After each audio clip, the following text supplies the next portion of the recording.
Todos acharam? Diz assim a palavra do Senhor: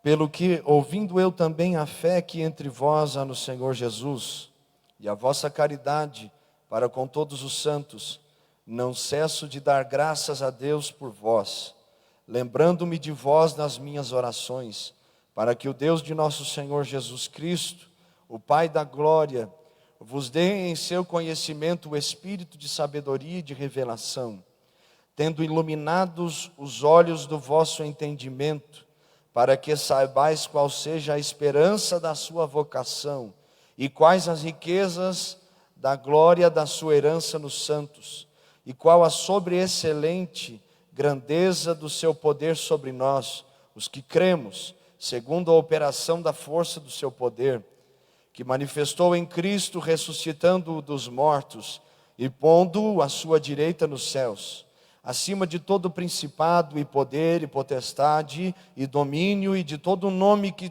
se nomeia, não só neste século, mas também no vindouro, e sujeitou todas as coisas a seus pés, e sobre todas as coisas o constituiu como cabeça da igreja, que é o seu corpo, a plenitude daquele que cumpre tudo em todos. Amém?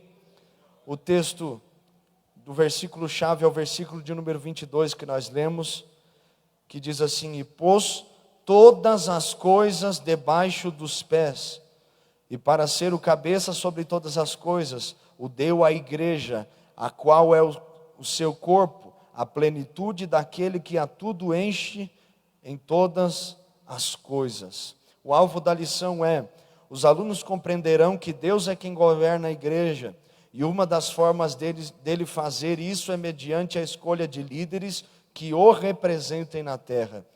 Após essa lição, o aluno será capaz de entender que Deus é quem governa a igreja e que Cristo é o Senhor dela, e que para funcionar a igreja precisa de uma liderança humana e organização. Será capaz também de sentir que a igreja é amada por Cristo e é propriedade dele. E também será capaz de obedecer os líderes que Deus coloca nas igrejas. Amém? Pode tomar assento louvando ao Senhor. Nós vamos meditar nesses minutos, lembrando que se você por algum motivo perdeu alguma lição dessa revista, Edificarei a Minha Igreja, você pode acessar o nosso canal do YouTube, e nós temos ali todas as lições da escola bíblica, como também todas, ou a maioria das pregações dos nossos cultos. Então você pode estar lá compartilhando, assistindo, que vai ser uma coisa boa do céu para as nossas vidas. E nós estamos estudando, meus irmãos, sobre essa revista que tem como tema Edificarei a Minha Igreja. E nós temos visto o que é a igreja, qual a natureza da igreja, quem são os membros que ocupam essa igreja. E hoje nós vamos ver sobre a forma de governo da igreja, como a igreja ela é conduzida, ou qual a maneira correta da igreja ser conduzida. Então nós vamos estar meditando nisso. Nós vamos falar sobre duas palavras que vão se repetir muito ao longo da lição, que é a palavra organismo, que se arremete àquilo que é espiritual, aquilo que é da vontade de Deus, aquilo que se refere ao governo de Deus para nós. E nós vamos falar também sobre organização, que se refere à organização humana dentro da igreja, porque Deus ele é espírito, ele não é carne. Então ele usa o quê? Os homens para governar a igreja. Ele instituiu lideranças e nós devemos respeitá-las, amá-las, como também devemos respeitar e amar os nossos irmãos. Então nós vamos estar falando especialmente sobre essas duas palavras, organismo e organização. Tem alguém feliz aqui nessa manhã que pode dar um glória a Deus? Glória a Deus. Aproveita que você deu glória, cutuca esse irmão aí com jeitinho, tá? Com jeitinho para não arrumar briga aí no banco, tá? Dá uma cutucadinha de crente nele e diz assim: meu irmão, vamos adorar a Deus. Vamos ouvir a palavra. Dorme não, viu? Fica acordado que vai ser uma bênção. Deus vai falar contigo nessa manhã e vai ser uma bênção. Sempre que nós falamos a respeito da igreja, nós temos a ideia que a igreja é o corpo de Cristo na terra. Todos nós sabemos e somos bem instruídos a respeito disso, que Cristo é o cabeça da igreja, e que a igreja é o corpo de Cristo, e que Cristo como cabeça, é Ele quem comanda, Ele que dirige a igreja. Como Cristo é o cabeça da igreja, isso nos ajuda a entender algumas coisas. Primeiro, que o propósito da igreja não é um propósito terreno. O propósito da igreja é um propósito espiritual. Se Cristo, que é o cabeça, governa sobre a igreja, e Ele nos ensinou que nós devemos buscar primeiramente o reino dos céus e a sua justiça, e as demais coisas serão acrescentadas.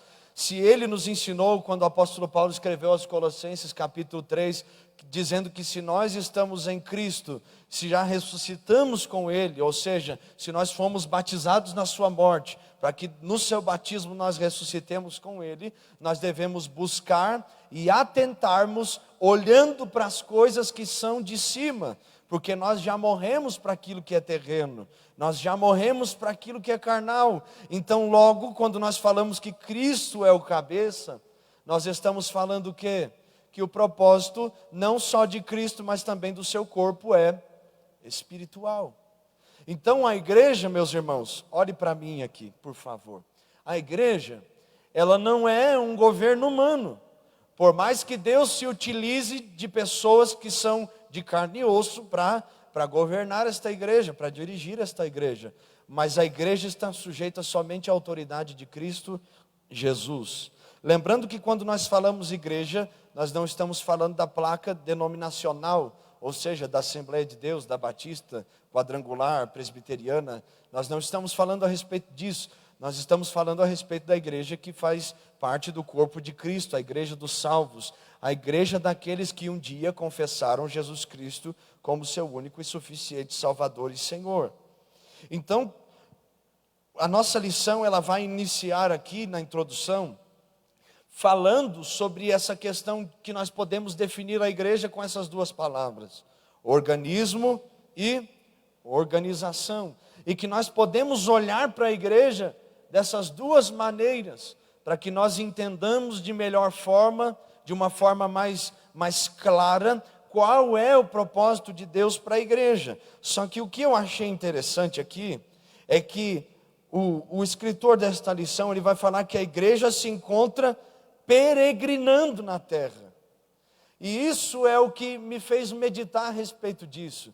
Se Cristo é o cabeça da igreja, se Cristo é o cabeça da igreja, e esse Cristo governa esta igreja, e Ele deixou uma ordem para cada um de nós, falando que nós somos peregrinos, então, eu volto a repetir, nós estamos aqui só de passagem. A nossa casa não é aqui. Nós fazemos parte da igreja nesse momento aqui, mas o nosso propósito não é ficarmos para sempre nessa terra.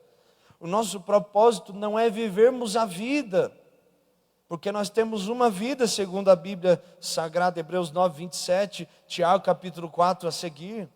Nós temos uma vida, nós não morremos e reencarnamos, e reencarnamos, e reencarnamos, não. Nós morremos, e depois de morrer, nós vamos a juízo. Nós morremos, e depois de morrer, nós vamos para a eternidade, com Cristo ou sem Cristo. E nós temos que entender que a forma como nós vivemos nessa terra vai definir para onde nós fomos. Entende? Mas e as obras e a fé? Mas a verdade é que se você entregou a sua vida para Jesus e você faz parte da igreja que foi lavada e remida e comprada por bom preço, você vai ter obras e vai ter fé. Você vai ter a ação e vai ter a motivação correta. Se você faz parte desta igreja, você entende que a igreja, ela é o corpo de Cristo nessa terra, e que você faz parte deste corpo. Então nós vamos meditar um pouco a respeito dessas questões. Então, duas formas que nós podemos analisar a igreja: como organismo, como um grande corpo vivo, onde cada crente que foi lavado e remido pelo sangue de Jesus é membro. Pelo sangue de Jesus é membro. E a semelhança do nosso próprio corpo, cada membro da igreja local está interligado e interdependente um do outro. Assim também com relação aos crentes de todo mundo. Ou seja, o corpo, ele não é um só corpo. É ou não é? Mas ele não é dividido em várias partes.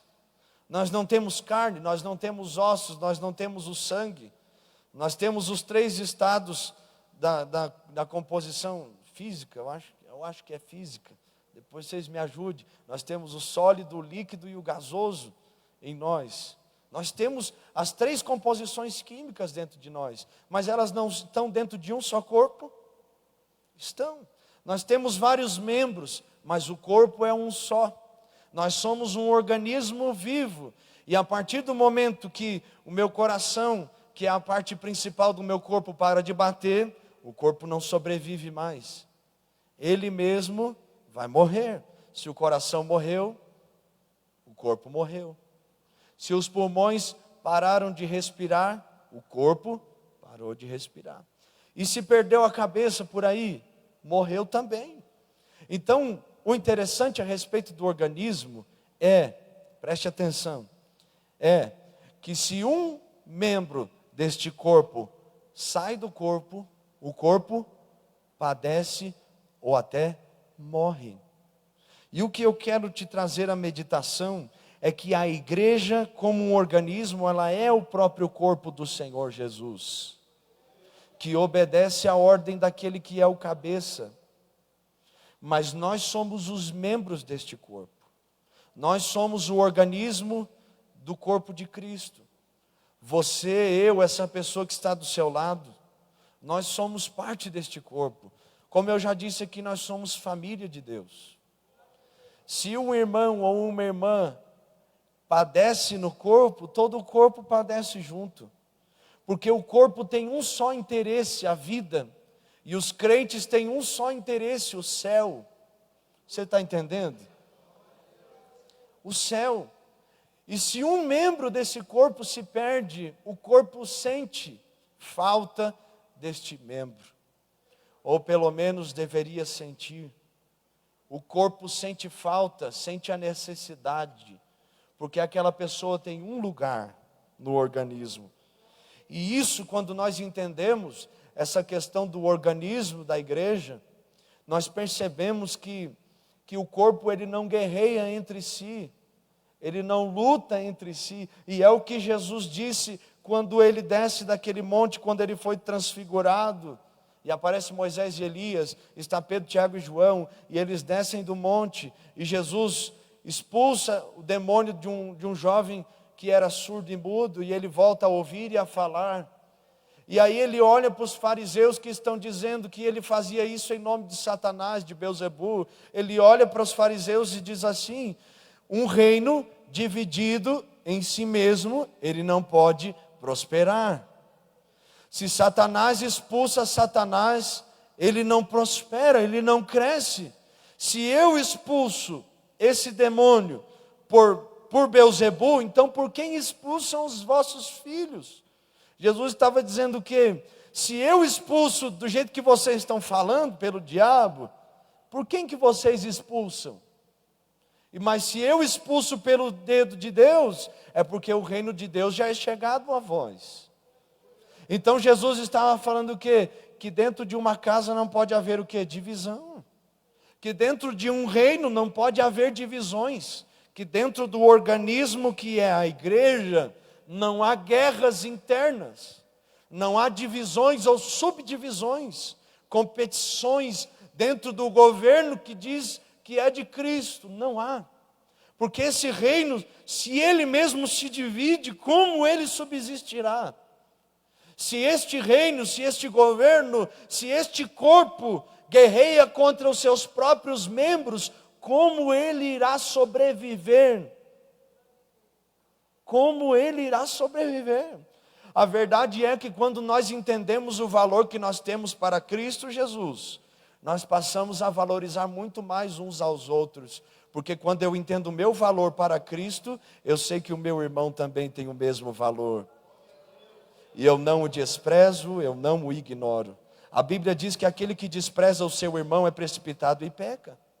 A Bíblia diz que se eu não amo meu irmão, que eu vejo, eu também não posso amar o meu Deus que eu não vejo.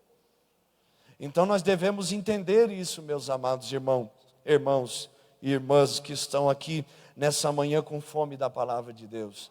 Nós somos o organismo de Cristo. Nossos interesses, qual é o interesse do corpo? A não ser ouvir a voz do que é o cabeça. Qual é o interesse deste organismo a não ser fazer com que o corpo sobreviva? Então, esta igreja, ela é um organismo, ela faz parte de um corpo que Cristo é o seu governo. Diga comigo, eu faço parte do corpo de Cristo. Do corpo de Cristo Jesus, aleluia. Esse corpo não é um corpo que está sozinho. Deus enviou o seu Espírito Santo sobre a igreja para nos ajudar. Ele mesmo não nos deixou órfãos. Nós não somos filhos de um pai que nos abandona. Nós somos filhos de um pai que nunca nos abandona. Ele deixou o seu Espírito Santo. Você crê que o Espírito Santo está aqui nessa manhã? Porque o Espírito Santo é o que liga os membros da igreja, o que liga o corpo. Ele é aquele que une cada um de acordo com a sua função, dentro do seu propósito, dentro do seu ministério. Ele é aquele que traz a vida e o propósito para este corpo. E a segunda forma de nós analisarmos essa igreja é nós olharmos para a igreja como uma forma de organização. Por quê? Porque a igreja como organização, nós estamos falando a respeito daquela questão realmente de organização, de adequação, de organização no sentido de organizar, arrumar, colocar tudo no seu devido lugar. Então, quando nós olhamos para a igreja nesta forma de organização, nós estamos olhando para a igreja que tem um pastor, o supremo pastor que é Cristo Jesus, depois tem pastores, evangelistas, presbíteros, diáconos, e aí vem antes também missionárias, diaconisas, auxiliares, membros deste corpo, que compõem este corpo. Temos a tesouraria da igreja, temos os departamentos, que é uma forma da igreja conseguir se organizar e atingir todas as áreas que precisa atingir, suprir todas as necessidades que precisa suprir e cumprir o propósito daquele que é o cabeça. Amém? Vocês entenderam? Aleluia? Então essa é a organização. Só que quando nós chegarmos no céu, a organização não existirá mais. Enquanto nós estamos aqui na terra, nós somos organismo e organização. Só que quando o Senhor Jesus nos chamar, e eu espero esse chamamento dos céus. Eu espero. Você espera? Quando o Senhor Jesus nos chamar, essa organização vai ficar. Você está entendendo? Porque não vai precisar mais disso. Nós vamos para a casa do nosso Pai. Na verdade, nós vamos voltar para casa. Nós vamos voltar para o nosso lar. Por isso que diz aquele hino, se eu não me engano é o hino 2 da nossa harpa cristã. Oh, que saudosa lembrança tenho de ti, ó Sião, terra que eu tanto amo, pois é do meu coração. Por isso que é tão belo falar dessas grandezas aqui, porque imagina se aqui já tem muita coisa bonita, como não será a alegria que nós vamos ter lá no céu? Aleluia. Então, quando Jesus nos chamar, quando nós nos encontrarmos com Ele nos ares, nós não vamos mais ter isso aqui, é o irmão Marcelo, é o presbítero, é o copastor, é o presbítero Maciel, o evangelista Helder, pastor Raimundo, é o diácono Felipe. Não vai mais existir isso. Vai ser todos os irmãos, irmãs. Todos os irmãos e irmãs. E quem que vai estar lá governando tudo? O próprio Cristo Jesus, que nos salvou, que nos chamou das mais densas trevas e nos trouxe para a sua maravilhosa luz.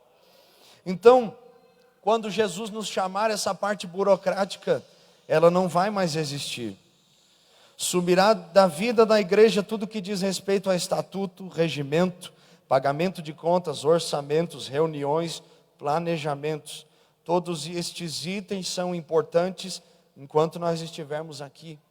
Mas depois que nós irmos para o céu e sermos apenas o corpo de Cristo, isso já não terá mais valor. Então, me ajude, vamos nos ajudar a igreja, a nós termos aquela mentalidade que isso aqui é passageiro. Por isso eu não brigo por causa de dinheiro. Não, você quer brigar por causa de dinheiro? Então toma aqui para você. Pronto, ué. Porque quem cuida de mim não é Jesus? Quem provê na minha vida não é o próprio Senhor que me chamou, que me lavou, que me redimiu, que me perdoou? E eu tenho só algumas perguntinhas já para nós começarmos essa manhã meditando. Como você vê esta igreja? O que é a igreja para você? E qual é o valor que ela tem para você? Indivíduo inserido nesta cultura, inserido nesta sociedade, adepto de filosofias familiares, adepto de uma cultura específica dentro da sua família que você foi criado. O que é a igreja para você? Eu vim de um lugar que as pessoas valorizam muito mais a cultura regional do que a igreja. Tanto é que as pessoas às vezes vão para a igreja tomando chimarrão e vestido de gaúcho, de bota de bombacha, chapéu e o lenço. Eu vim de um lugar que as pessoas valorizam muito mais a cultura do que o servir a Deus, porque se é semana de festa farroupilha eu vou acampar no rodeio e eu deixo a igreja de lado. Só que nós que somos convertidos ao Senhor e entendemos isso, nós priorizamos o reino dos céus. Nós sabemos que a igreja não é uma organização financeira que você vem para fazer pastor ficar rico. Infelizmente aconteceu algumas coisas assim. Mas existem ainda aqueles que são justos, que são honestos. E todos aqueles que tocaram na igreja em 1 centavo desta igreja, não só dessa, mas de qualquer lugar, eles vão dar conta, eles vão ter que dar conta diante deste Cristo Jesus. E a nossa oração é qual? Senhor, levante os que são verdadeiros. Porque nós já estamos cansados de tanta corrupção e maldade e falsidade. Nós queremos aquilo que é verdadeiro, aquilo que é honesto, aquilo que é amável e aquilo que é de boa fama. Porque isto é agradável ao Senhor. Então, Jesus tem sido o Senhor da sua vida. Você se sente amado por Jesus? Sabendo que Cristo ama a igreja. Qual tem sido o seu sentimento para com a igreja do Senhor? Tem amado sua igreja independente dos defeitos e problemas que ela tem? Pensando no fato de Cristo ter comprado você com seu próprio sangue e ter feito o mesmo por todos os irmãos daqui e todos que entregaram a vida para Jesus em todas as eras e toda a face da terra. O que lhe vem à mente ou ao coração ao pensar nos irmãos que você desgosta ou tem pouca afinidade? Mas eu não gosto daquele irmão, irmão Marcelo, mas Jesus morreu por ele. E você tem que amar. Diga para o seu irmão, hoje eu vou ficar no diga para o seu irmão e alguém vai acordar o Luca em nome de Jesus. Diga para o seu irmão assim, você tem que me amar. Não tem jeito. Somos diferentes? Somos. E as diferenças às vezes nos dão alguns problemas, mas no fim das contas nós entendemos que Jesus está acima de tudo e que é isso que importa e fica tudo bem, graças a Deus. Mas por que foram feitas estas perguntas? Para você meditar a respeito da igreja. Porque a igreja não é uma invenção humana. E nós já vamos entrar nessa questão do organismo, o governo divino da igreja. A igreja não é uma organização humana. Por mais que ela tenha suas divisões, eu vou usar uma linguagem aqui mais comum para nós entendermos. por mais que ela pareça uma empresa, ela não é uma empresa. O pastor não é um patrão. Isto aqui não é um auditório de reuniões. Você não é um empregado. Nós somos filhos do nosso Pai dos céus. Nós somos servos de Deus. Pastor ainda é pastor. Como assim? Ele é um guia espiritual. Ele é aquele que aconselha você a respeito das coisas espirituais. Ajuda a tirar as dúvidas. Te ajuda na caminhada da fé. Ajuda porque já passou por muita coisa. Já viveu muitas experiências. Já sabe, já entende algumas coisas a mais. E pode te ajudar. E quem que chama o pastor? Quem chama homens ao pastorado é o próprio Deus. Infelizmente nós sabemos de muitas coisas que diferem um pouco dessa afirmação que eu fiz, mas eu creio que quem chama os pastores é Deus. Ontem eu estava conversando com uma pessoa no telefone e ela disse para mim assim: você está mexendo com a igreja ainda, Marcelo? Eu disse: eu estou aí pela misericórdia de Deus, estou servindo, né? Aí ele falou assim: você é louco, rapaz, como é que você vive, meu filho? Você vive em função dos outros, rapaz? Você não pode dormir direito, não pode ter um descanso e vive em função de problemas dos outros. E eu falei assim: mas eu fui chamado para isso, eu nasci para isso. Quem me chamou é aquele que me sustenta.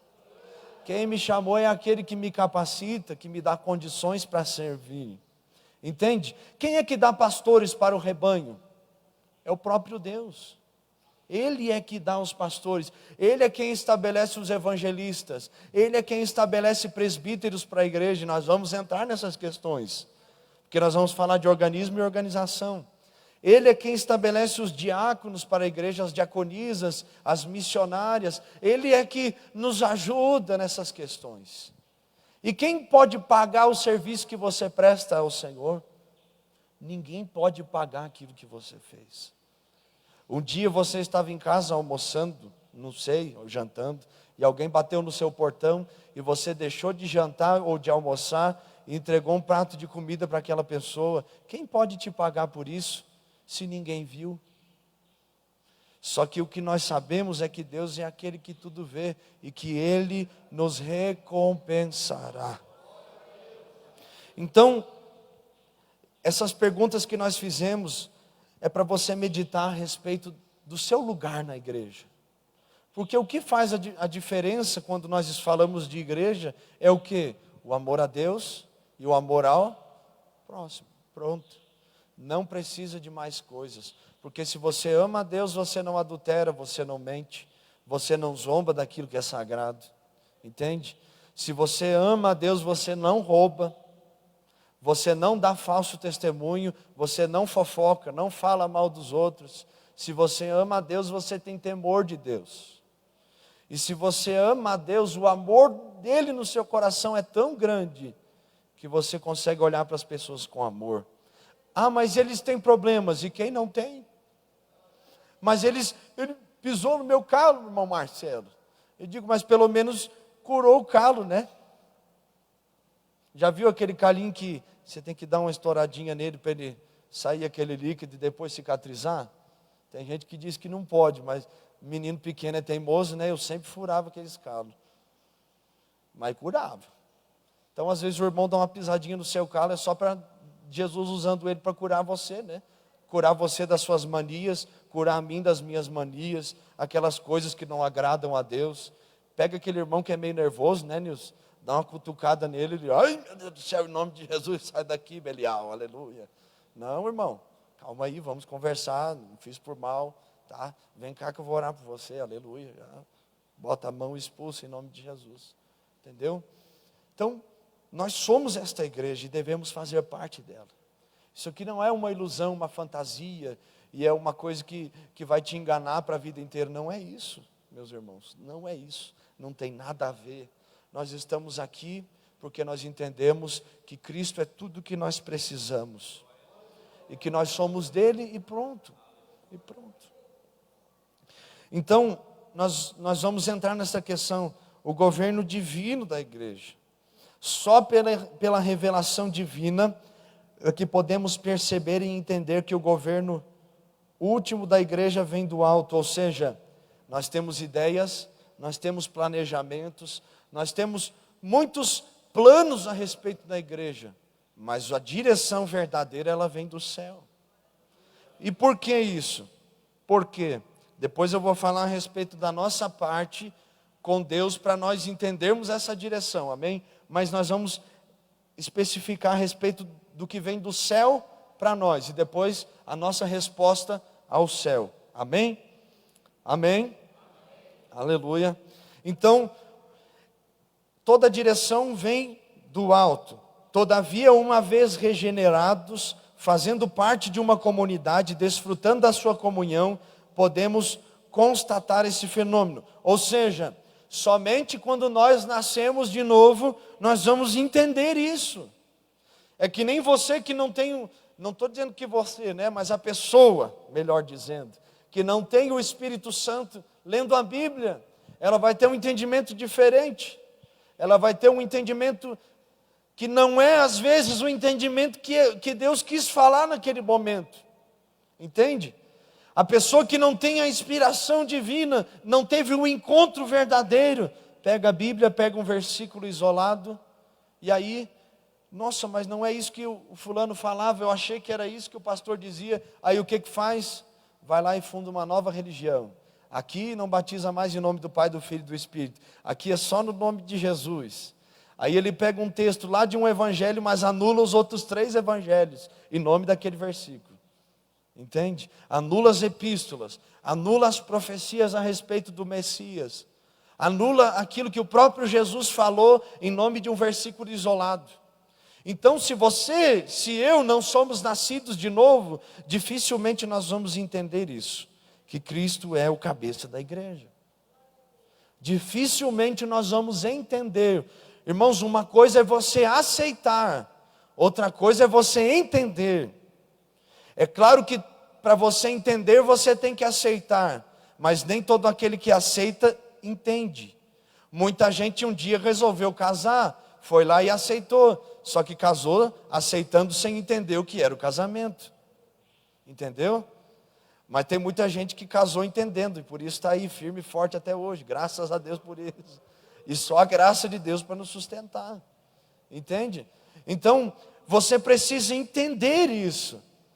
Você não precisa vir para a igreja ouvir a palavra, você tem que entender a palavra.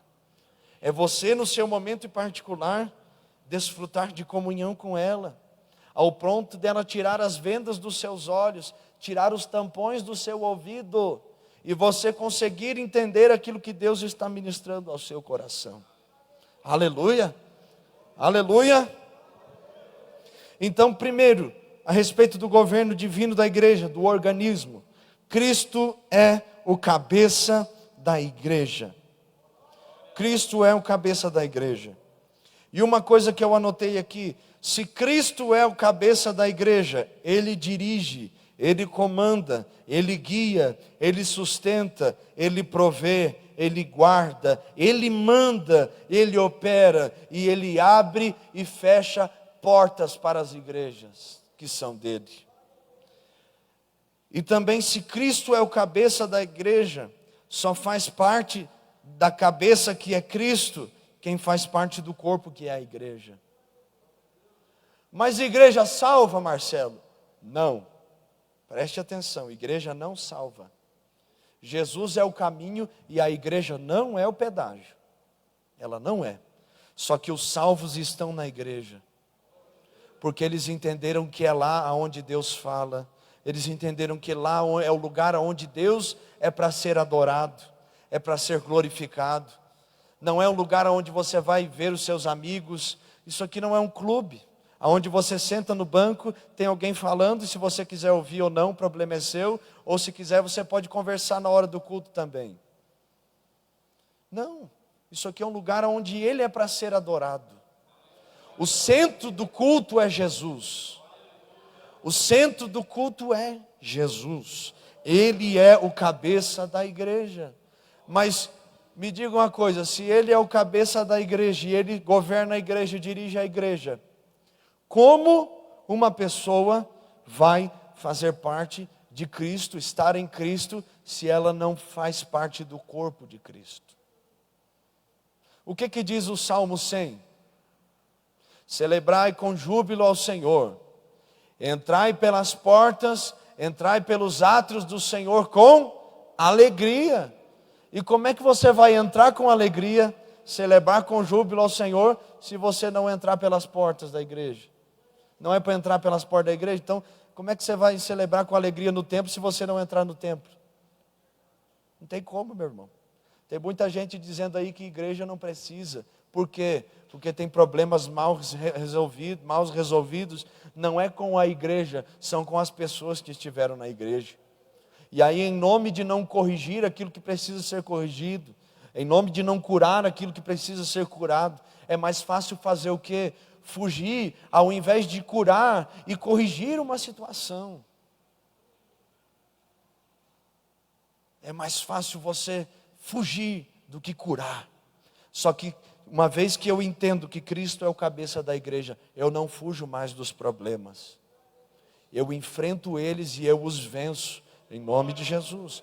Eu estava no mercado com a pastora.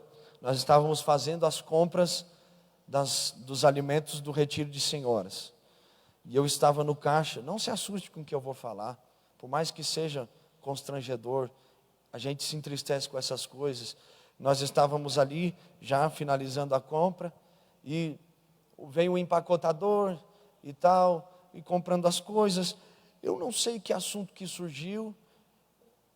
Eu falei para ele assim, mas você montar uma caixa de papelão depois que ela foi desmontada, é que nem você desmontar um guarda-roupa e depois montar ele de novo. Aí ele olhou para mim assim, e disse assim, rapaz, tu não sabe que eu tenho um tio que é pastor, e eu fui desmontar um guarda-roupa dele, e quando eu desmontei o guarda-roupa, tinha um monte de revista pornográfica lá em cima fala guarda-roupa aqui, armário, né? Armário em cima do armário dele. E eu falei, E ele, Eu digo, continue desmontando armários. Ele olhou para mim assim, ficou me olhando, como assim? Você é crente? Eu digo, E eu estava meio assim, né? Eu digo, eu sou pastor também. Um dia perguntaram para mim, qual que é a sua profissão? Eu digo, sou pastor auxiliar, aleluia. Estou lá para incomodar os outros mesmo, glória a Deus. Né? E aí ele ficou me olhando assim, aí ele saiu constrangido, voltou, e ele, desculpa, eu não queria ofender o senhor, você não me ofendeu. Por isso que eu te disse, continue desmontando armários, porque já chegou esse negócio das pessoas serem falsas no meio da igreja. As pessoas precisam saber a verdade, e mesmo que doa, a verdade tem que vir à tona para que haja cura. E ele ficou me olhando assim, e eu fiquei olhando, né? Eu digo, Deus te abençoe, meu filho, glória. E ficou aquela cena. O que é o normal? A gente calar, só que nós não podemos nos calar se nós estamos em Cristo e nós sabemos que ainda existem partes do corpo que estão enfermas. O corpo precisa de cura, e o cabeça está olhando para o corpo sadio e está te dizendo, faz alguma coisa pelos que estão doentes. Eu ouvi um exemplo uma vez, muito interessante, só para fechar essa nossa observação. Quando você está doente, e você vai no posto de saúde, lá no sul fala posto de saúde, aqui fala UPA, né? UPA. E você vai na UPA, no hospital, e você tem que tomar uma injeção. Eles vão dar uma injeção, às vezes vai mais aqui embaixo, né? Mas está doendo aqui? Não. O problema é aqui nessa região? Não. Mas por que tem que tomar a injeção aqui? Se o problema é febre, é outras coisas. Por quê? Porque essa é a parte sadia. E aí você dá a injeção aqui, e aí vai lá através da corrente sanguínea e cura a parte que está doente. Só que nós que somos a parte sadia do corpo, estamos dizendo para Jesus, que é o cabeça que vem dar a injeção do Espírito Santo em nós, estamos dizendo assim, Senhor, não precisa não, porque eu já estou bem. E Jesus está olhando para nós e está dizendo, mas não é a questão de você estar bem ou não, eu preciso injetar o Espírito Santo nessa parte, eu preciso colocar cura nessa parte, para que a parte que esteja enferma também seja curada. Aleluia, ficou claro isso? Então vamos orar para que o Senhor nos cure, e cure a sua igreja. Quando se fala em Cristo como cabeça da igreja, nós estamos falando de Cristo no seu aspecto de senhorio, de soberania, de supremacia. Ele é o rei que governa todas as coisas. E nós, como seus filhos, estamos debaixo do seu governo, não por uma obrigação, não porque alguém impôs isso a você, mas nós servimos o nosso rei por amor. Por amor. A quem está disposto a este governo de Cristo? A todos aqueles que creem e são batizados em nome do Pai, do Filho e do Espírito Santo.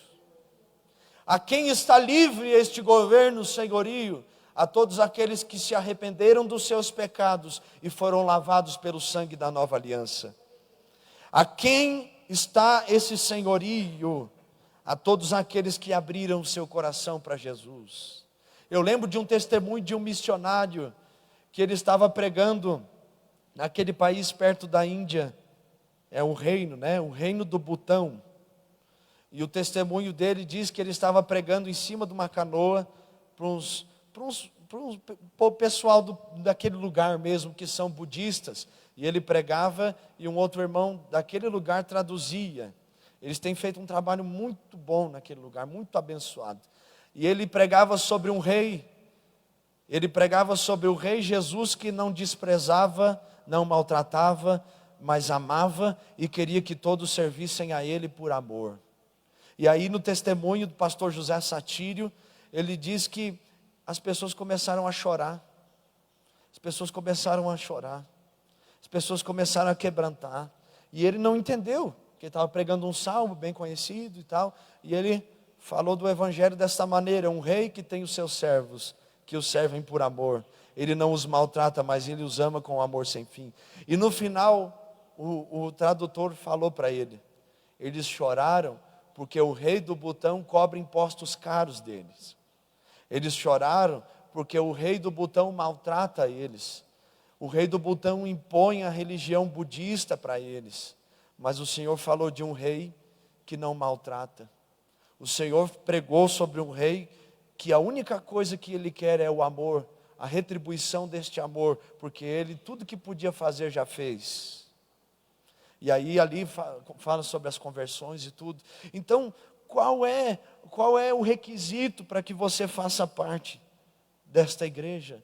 É que você apenas retribua aquilo que Cristo fez por você. Mas eu posso pagar tudo aquilo que Ele fez por mim? Não. Mas você pode amá-lo, e amá-lo eternamente até o fim. Aleluia. Aí tem uma palavra de ânimo, né? Você faz parte de um exército mais que vencedor.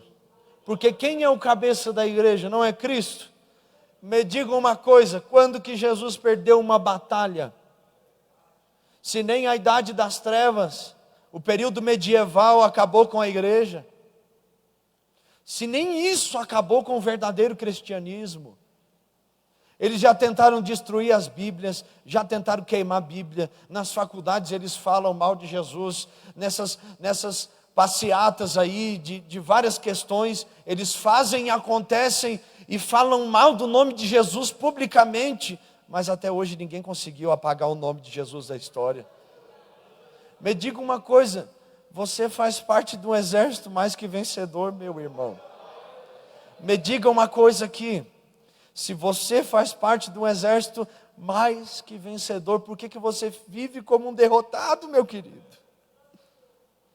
Por que nós vivemos como derrotados? Se Jesus é aquele que guerreia as nossas guerras. O problema é que nós estamos mais preocupados com a nossa vida do que a vontade dele em nós. E nós não entendemos que a vontade dele é boa, agradável e perfeita. E quando eu me coloco nas mãos do Senhor, eu passo a viver uma vida que o agrada.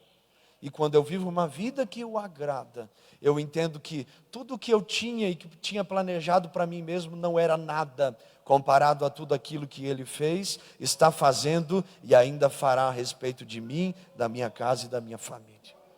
Aleluia. Então Cristo é o cabeça da igreja, por isso que ela é um governo divino, por isso que ela é um organismo. E segundo, por que a igreja é um governo divino? Porque Cristo é o cabeça dela. E segundo, porque Cristo amou a igreja. Cristo amou a igreja. Nós não temos um pai que nos abandona. Não, irmão, você não entendeu. Nós não temos um pai que não nos abandona. Nós não servimos um Deus que não nos ouve, que não nos pode atender. Se eu perguntar para cada um de nós, quantos de nós já oramos num momento muito difícil e Deus nos atendeu? E se Ele não atendeu, eu tenho certeza que a resposta já foi. Agora espera um pouquinho que ela está chegando aí, viu? Quantos de nós, quantas vezes nós já ouvimos testemunhos aqui? Testemunhos de provisão, testemunhos de conversões, testemunhos de transformações, coisa que só Deus poderia fazer. Um dia eu fui num centro de recuperação, fazer um culto, e um rapaz que recém havia chegado falou para mim assim: não há nada que seja possível para tirar ele quis dizer assim, não há nada que possa fazer o vício do crack sair de dentro de mim. E eu falei para ele: meu pai usou crack 20 anos, entregou a vida para Jesus, o amor de Cristo libertou. Agora me diga, se o amor de Cristo libertou meu pai e libertou todas essas pessoas que você está vendo aqui, por que Ele não pode libertar você? O amor de Cristo é suficiente para nós. E olha o que é mais lindo: Cristo amou a sua igreja. O sentimento de Cristo em relação à igreja é o quê? Amor. Ele a amou, Ele se entregou por ela, e um dia Ele irá casar com ela. Jesus amou a igreja a tal ponto que Ele se entregou por esta igreja, que Ele se estendeu naquela cruz por amor a esta igreja, e Ele disse assim: um dia eu vou voltar e eu vou casar com ela ainda, viu? Vai ser uma bênção este casamento, e nós vamos fazer parte dele. Aleluia. Quem vai fazer parte deste casamento? Por isso o noivo e a noiva dizem: vem, Maranata, ora vem, Senhor Jesus. Oi. Coloque lá.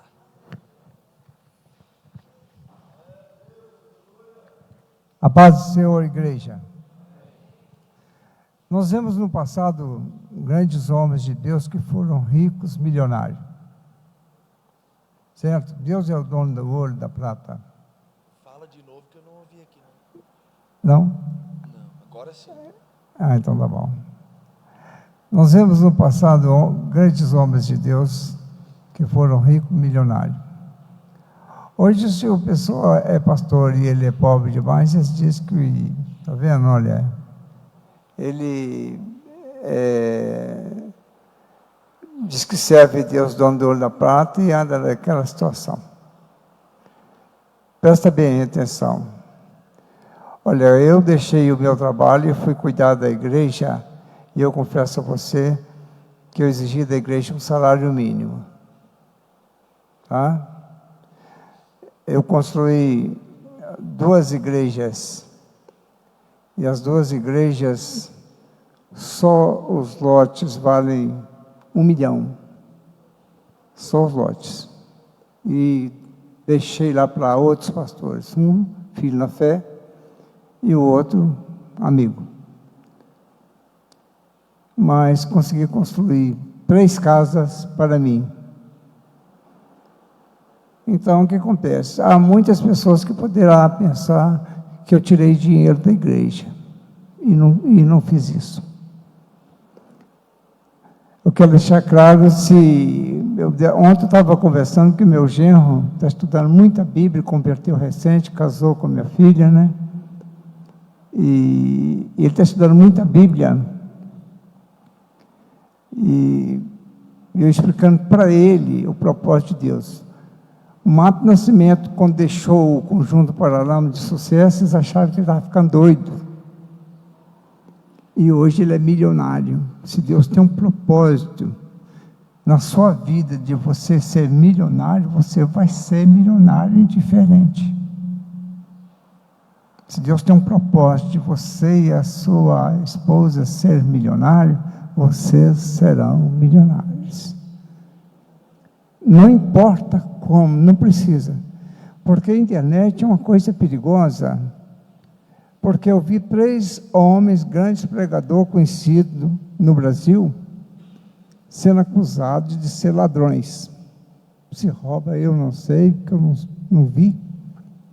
E um dia eu estava observando que as imagens que apresentavam como ladrões eram as mesmas imagens.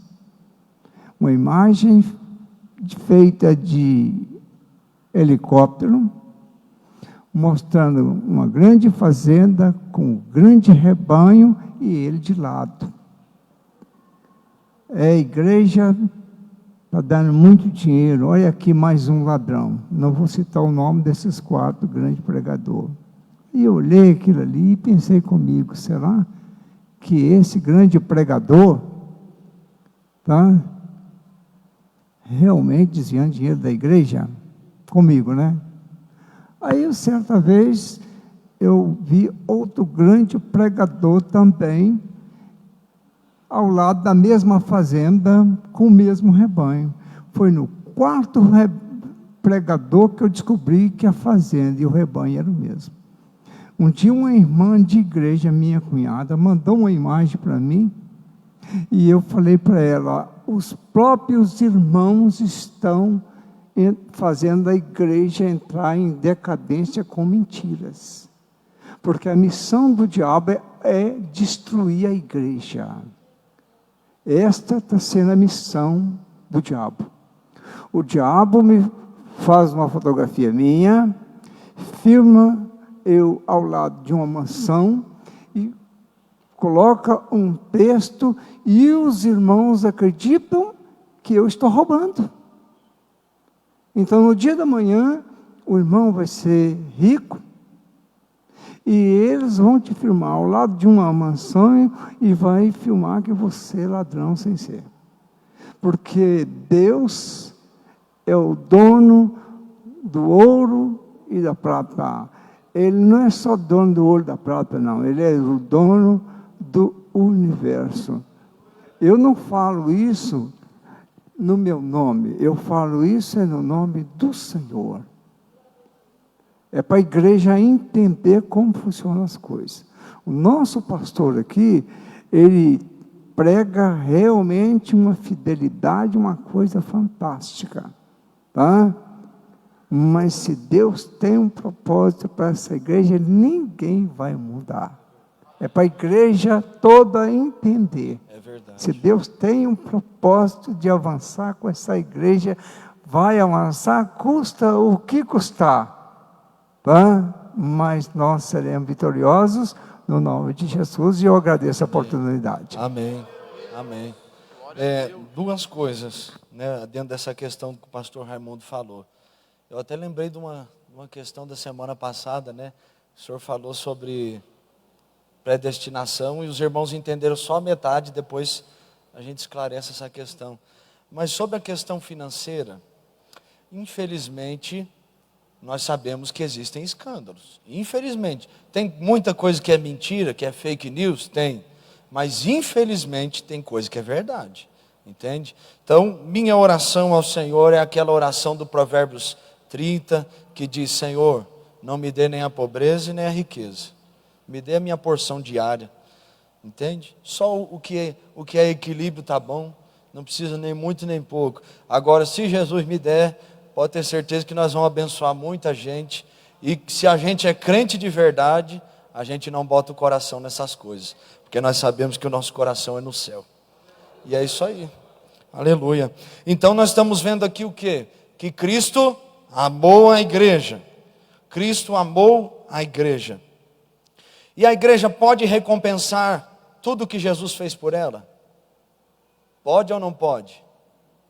Você tem como retribuir tudo aquilo que Jesus fez por você na sua vida? Não tem como.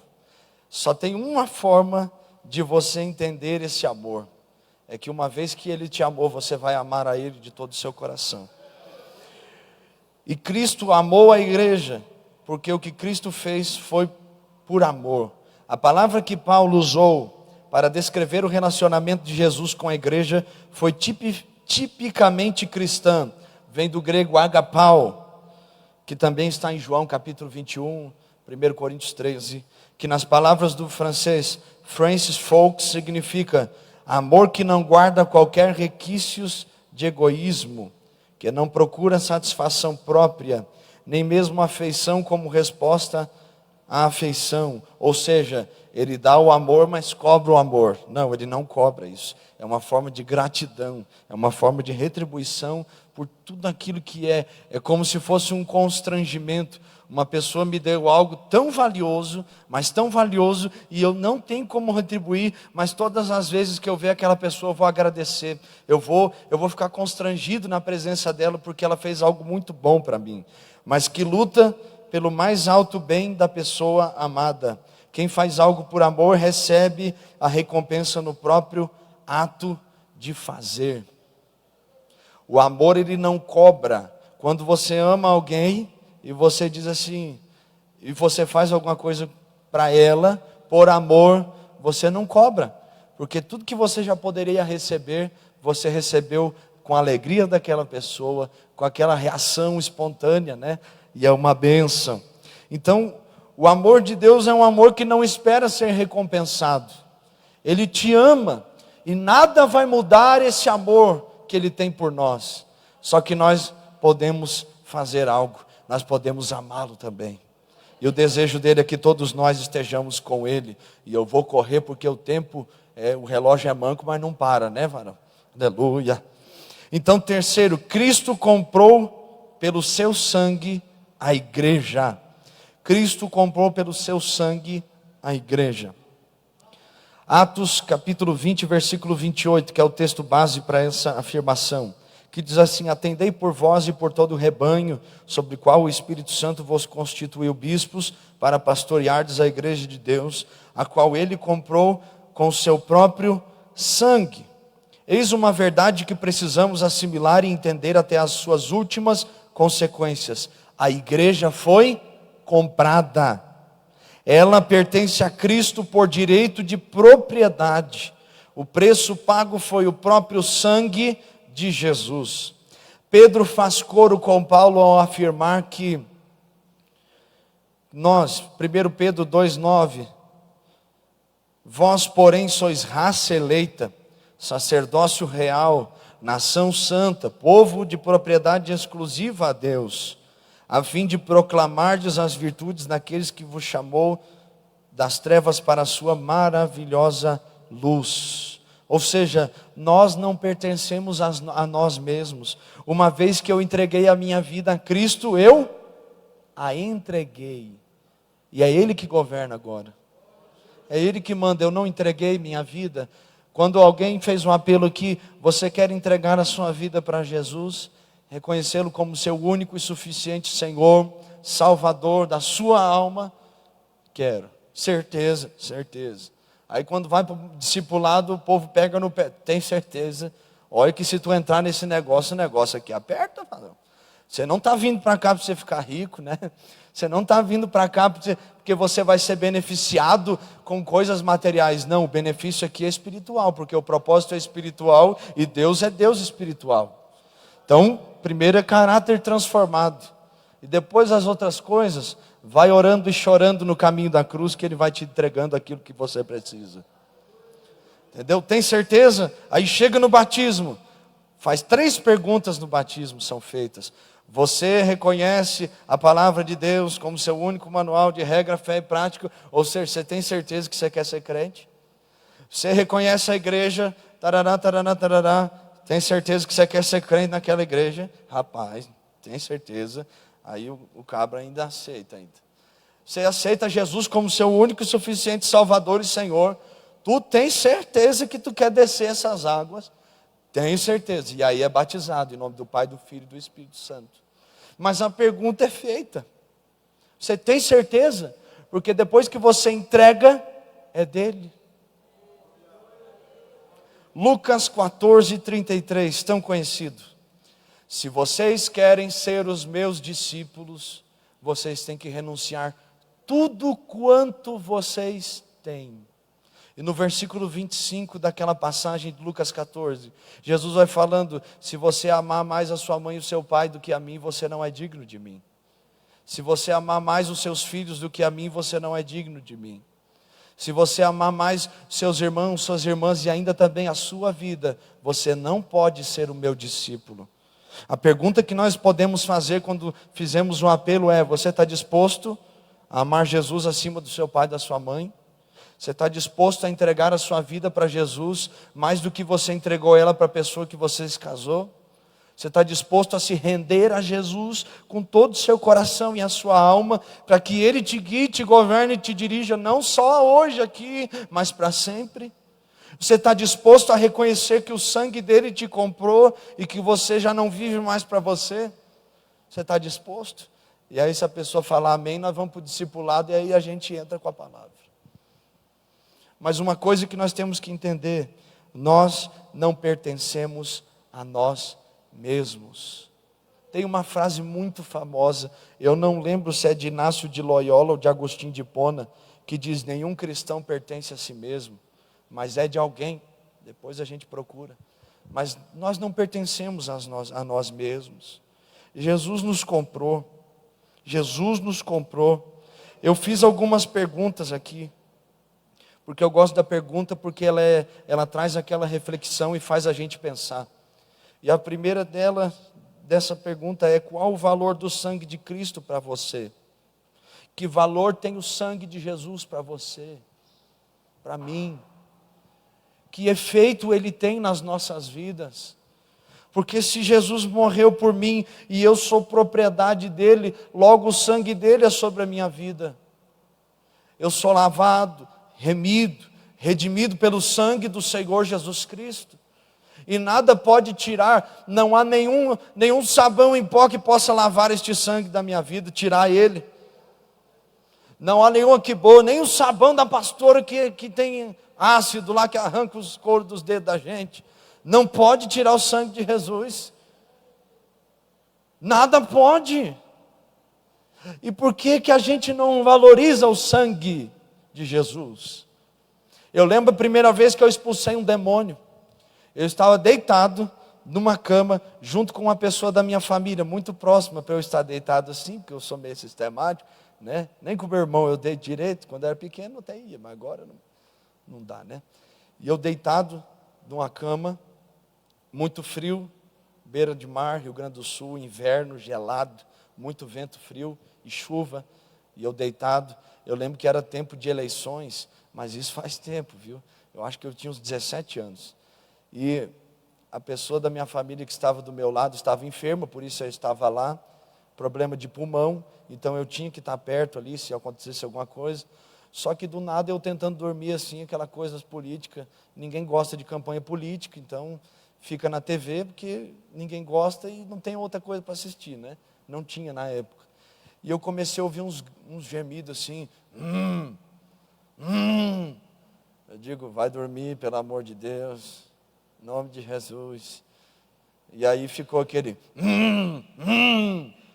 Quando eu olhei, a pessoa já estava toda torcida na cama e falou, era uma mulher, e falou com a voz de homem assim: eu vou tirar a tua vida. E eu olhei assim, eu digo: não vai não, o sangue de Jesus tem poder, sai agora. E saiu, varão. Saiu. Depois disso eu disse para a pessoa: o negócio é o seguinte, eu vou dormir na minha cama, viu? Aleluia. Mas saiu, viu? Saiu. O sangue de Jesus tem todo o poder para nos libertar. Não há nada que possa tirar esse sangue da nossa vida. Não há nada que possa tirar este sangue das nossas vidas. Qual o valor deste sangue para você? Hebreus 6,4, Hebreus 10, 26, 27, a Bíblia fala tanto sobre isso. Não profaneis o sangue. Porventura, uma vez que vocês foram iluminados por Cristo, corroborados pelo conhecimento da revelação do Espírito Santo, que é o nosso Senhor, vocês têm o entendimento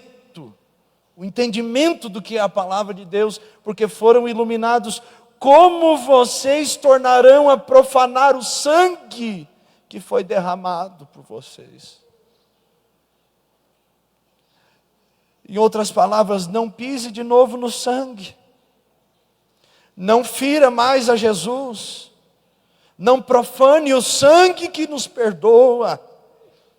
Cada vez que você, depois de conhecer a palavra, profere uma mentira, você está profanando o sangue.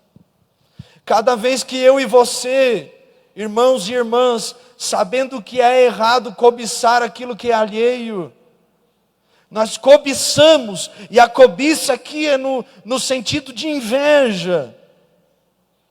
Invejamos algo, nós estamos profanando o sangue.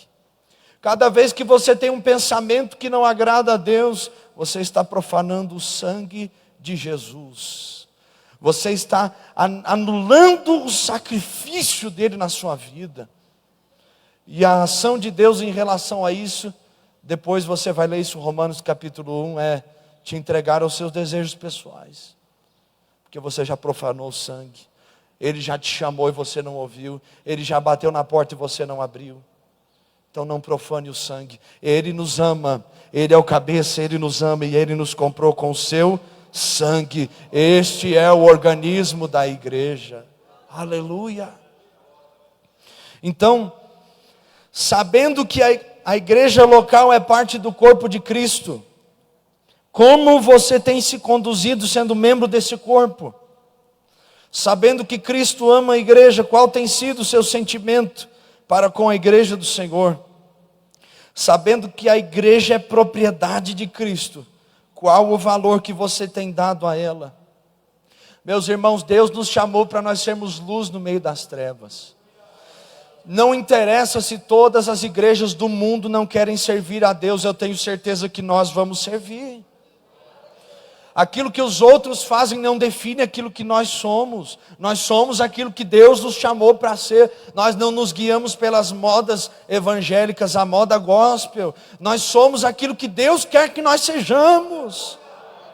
Nós somos comprados, é Ele que manda e não nós. É Ele que governa. Por isso que tem muita coisa aqui, que tem muita coisa que as pessoas fazem por aí, mas nós não fizemos. Por quê? Porque nós oramos e Deus não aprovou, irmão.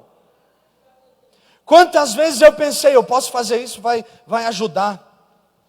E eu orando, Senhor, e isso? E essa situação, e essa estratégia? E não era a hora. Mas quando foi feito, houve o entendimento, houve o crescimento, houve o desenvolvimento, edificou o corpo, não machucou ninguém, mas curou e trouxe de volta. Porque é isso que importa. Nós estamos nesta igreja, façamos nossa estada aqui valer a pena. Valer a pena. E o governo humano da igreja? Nós falamos sobre o organismo, e agora vamos falar um pouquinho rapidamente sobre organização. O que é a organização da igreja? Deus escolheu, vocacionou e capacitou homens e mulheres para conduzirem a igreja, definindo-a tanto como organismo como organização. É uma contradição marcharmos em direção à glória celestial enquanto na terra não honramos nossos compromissos. Ou seja, se você não honra a igreja que você diz fazer parte, como você vai querer honrar Cristo eternamente no céu em glória? Se você não consegue ser fiel nos cultos, o que dirá eternamente, dia e noite, diante do Senhor? Como? A Bíblia deixa claro que Deus escolheu algumas pessoas e capacitou aqueles que foram chamados, vocacionados, escolhidos por Deus para servirem no ministério e estarem na frente da igreja. Não é qualquer um, não é comprar um diploma, meu querido. Ou não é a presença de Deus que faz a diferença? O respaldo de glória. O que adianta ter um diploma, muito conhecimento, mas não tem glória, não tem nada? É seco, é vazio. O conhecimento secou a alma, porque a Bíblia diz que a letra mata, mas o Espírito vivifica.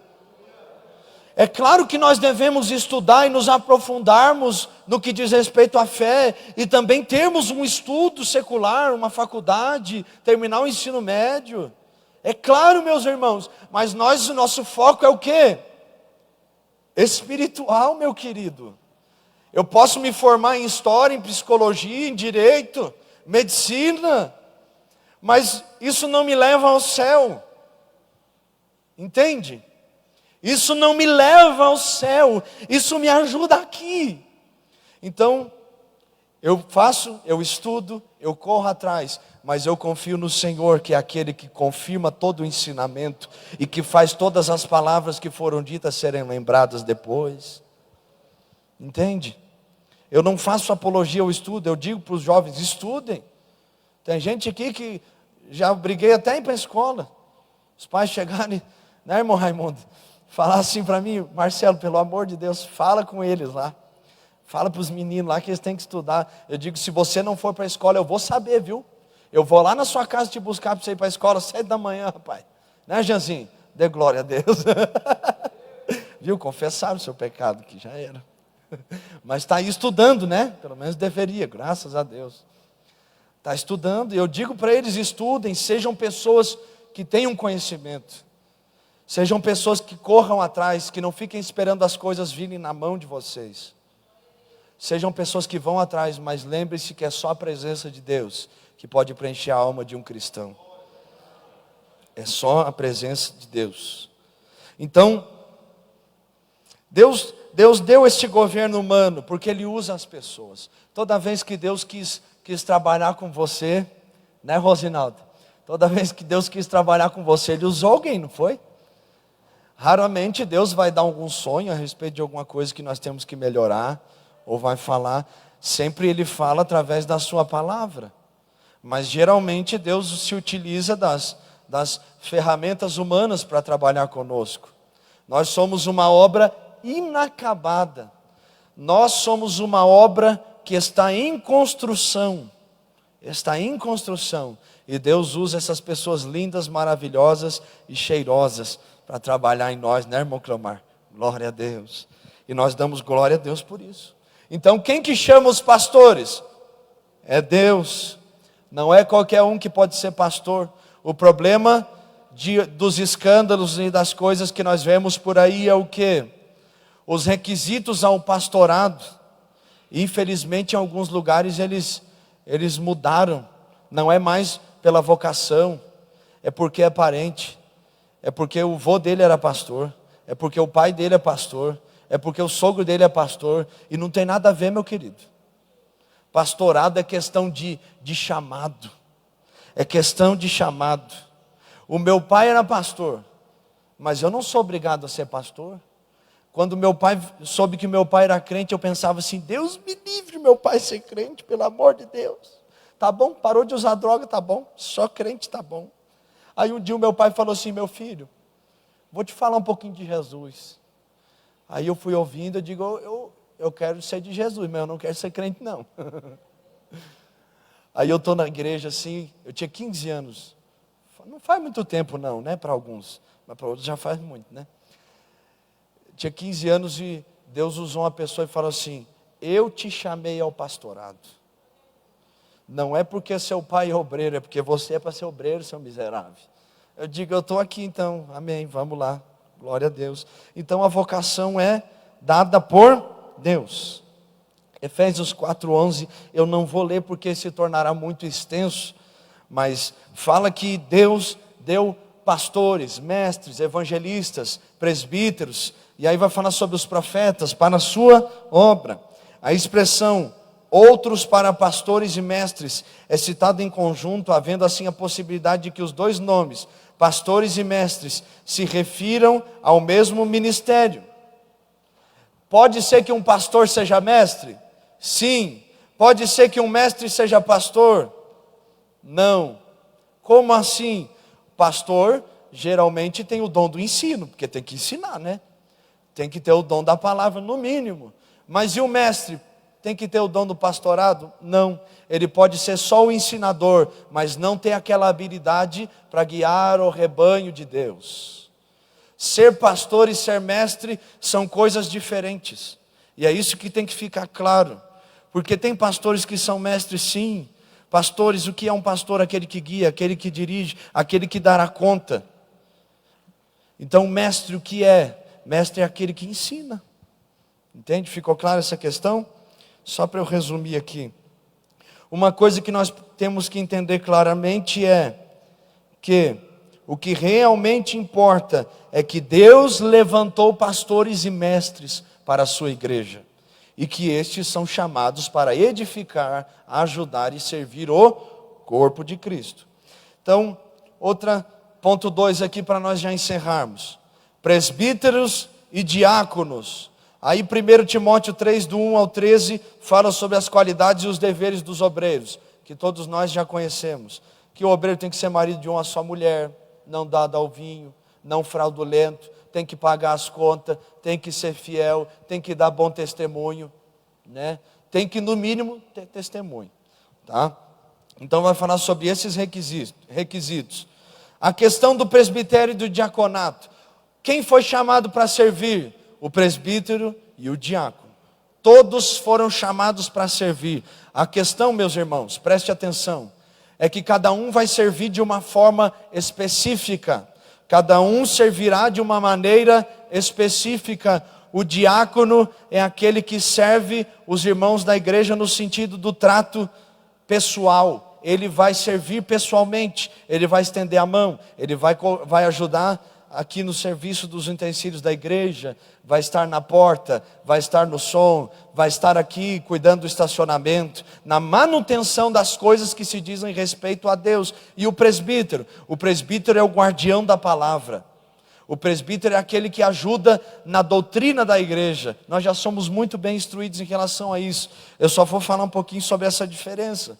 Então, o presbítero guarda a palavra, guarda a doutrina, está ali para aconselhar, para orar, para ungir, para abençoar, para instruir, servindo através da instrução, do ensino, dessas questões. E o diácono vai servir através do serviço,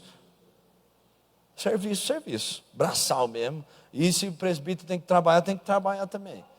Eu sou meio, a gente não gosta de ficar parado, mas a pessoa vê um negócio ali que precisa arrumar, aí vai lá e chama outro para arrumar. Se você está ali, já arruma, meu querido.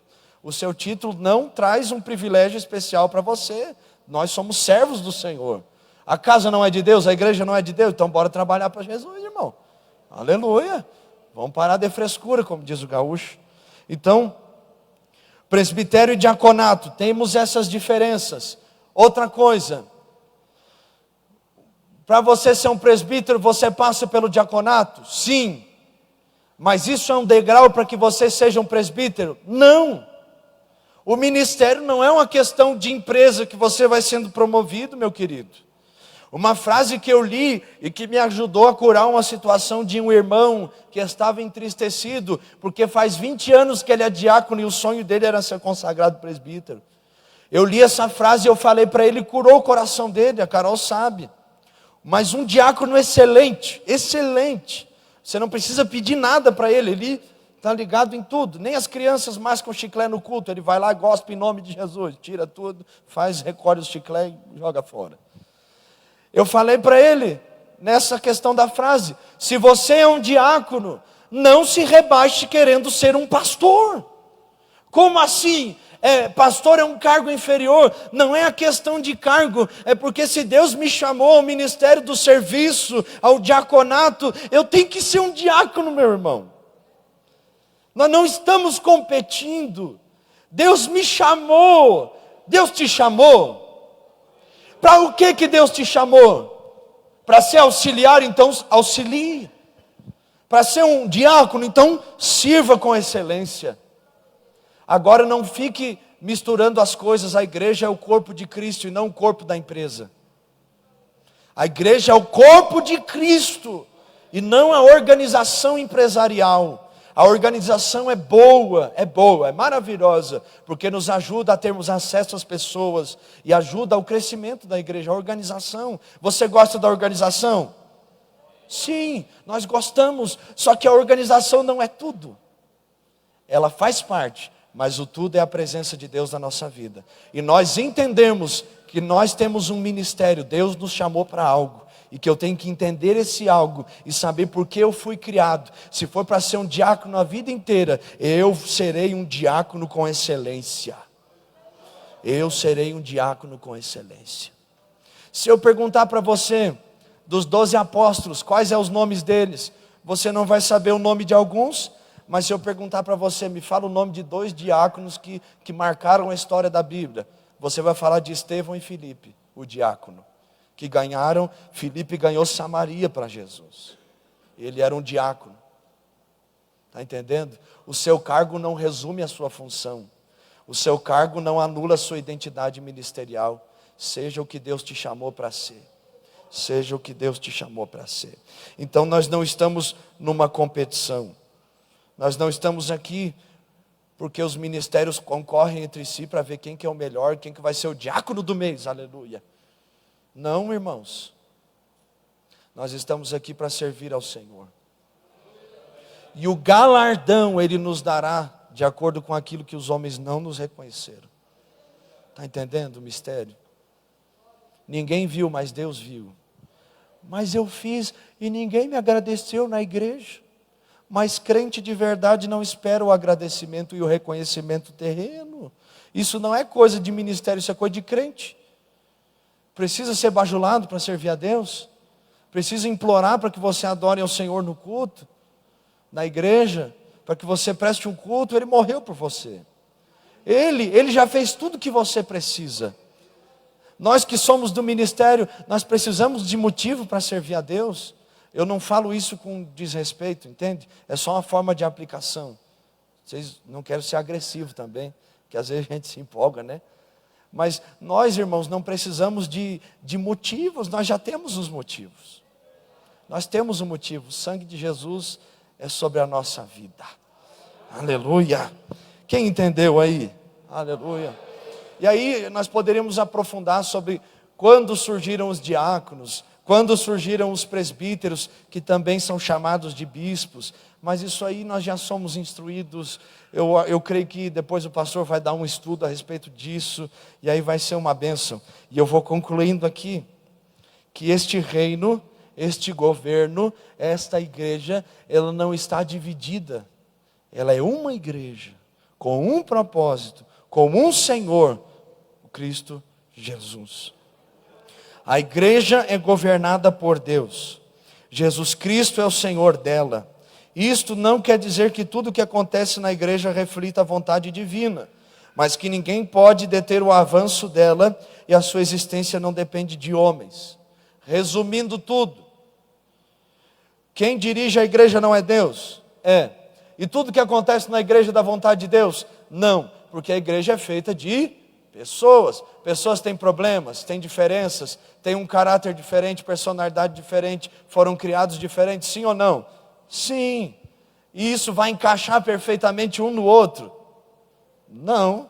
Nós somos pedras que estamos no processo de sermos lavradas. Ou seja, Jesus, como bom construtor, vai quebrando os pedacinhos para que se encaixe. E aí vem o reboco de Jesus e cobre todas as imperfeições. Aleluia. Então, tudo que acontece da vontade de Deus, não. Eu creio que tem muita coisa que Deus, olhando para nós, pensa assim: eu não queria que fosse desse jeito, mas aquele cabra, aquela fêmea é teimoso demais.